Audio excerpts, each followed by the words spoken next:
It's a cool spot, man. Yeah, it's not Has every day been this sunny? What a backdrop though. Yeah, it's pretty Incredible. You get into Cannes and then you're like, okay, cool, if this is it, you know? And then you start hearing that, oh, you might be up for award, and obviously like the competitor in you, or at least in me, starts to like really sort of wig out, and I'm like, oh my God, you know?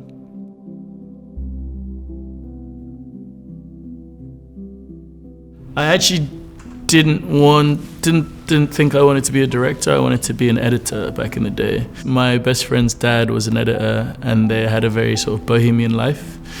And I'd never seen anything like that. I wanted that lifestyle. And then subsequently, I wasn't a particularly good editor. The best role that I sort of found that I had was like motivating people to do stuff. So eventually, the directors I used to assist told me I had to leave, and then I basically became a director after that. I guess most of my work prior to even My Father's Shadows is trying to make films for myself as a kid, basically. Like, what were those experiences like? Because when you go to England, you can see a lot of the privileges like kids are afforded, you know, like there's like stuff about mental health, there's like safeguarding, there's all these things, and I think kids in maybe an African context have a little less of that. So I think ultimately we were trying to make something that just really honored our childhood, which was a little hairy at times, admittedly. Why are you taking that? All your business.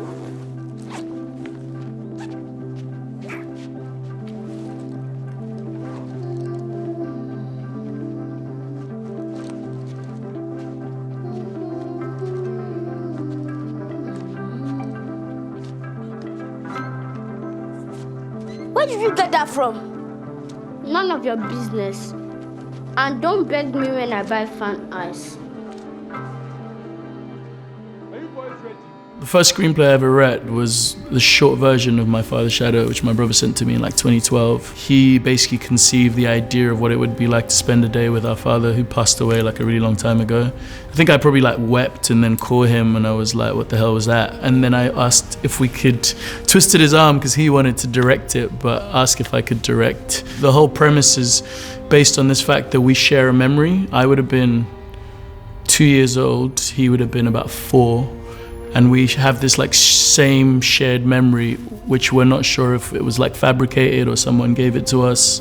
We would often go out in Lagos and people would find out who our dad was and like tell us all these stories. And the older you get, the more the stories become like more relatable as a man.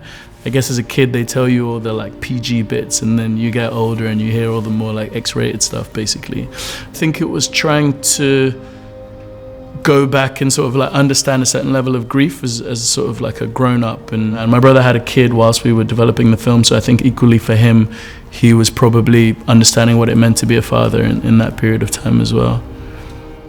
I would say working with my brother is probably like one of the most honest forms of like the art that I like to make. When you work with someone who knows you your whole life, you can't really perform something you're not. We get together for like 10 days, we go somewhere really secluded. We tend to argue for the first like 2-3 days. It's like really like alpha and testosterone, getting it all out over just really mundane things. And then afterwards, once we sort of break the ice and are better reacquainted, we tend to get into what it is we're trying to do. We didn't want to create this idea of our father being like a perfect saintly figure, because I just don't think that exists, especially in masculinity. I think for as progressive or whatever as a man can be, like we're all gonna have faults. Those were some of the moments we argued about, like how much stuff do we want to put in, what are we trying to say. It's hard for like a grown-ass man to also contextualize being a kid. I don't know about here, but especially in Nigerian culture, like don't speak when adults are talking.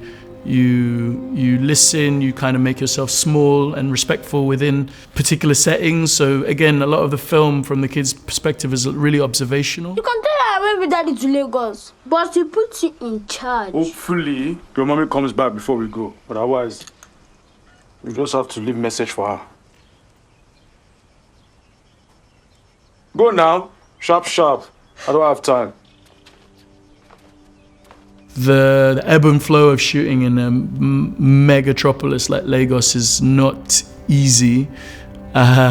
the sort of plight of Lagosians on a day-to-day, you can't really account for it, so you just have to kind of work within that frame. I just think Lagos as a character was the wildest one to control, basically. First Nigerian film in competition, and then which we weren't prepared for or even knew, and I think at that point it kind of started to spiral into something a lot bigger than we expected. There'd been a lot of outpouring of emotion in response to the film, which was incredible. And then the first day, the sort of like uncertain regard winners got called back, and we didn't get called back, so I was a little bit like, okay, cool, I'm a bit bummed if I'm honest. I left, I went to a different city, I went to Marseille to spend time with another one of my line producer. So we were half an hour into this hike, and then I get a phone call from Alice Labadie, my distributor in France, and she basically was like, you have to come back. And on the phone I was like, why? And she says, yeah, you're gonna win something, you have to come back. So I jumped out the car at the side of the road, and everyone parked up and told them why, and we embraced and screamed and started playing some music and waving the baby around in the air, and that felt like a movie in of itself that day. It was pretty crazy. In terms of the win at Cannes, do I feel like a trailblazer?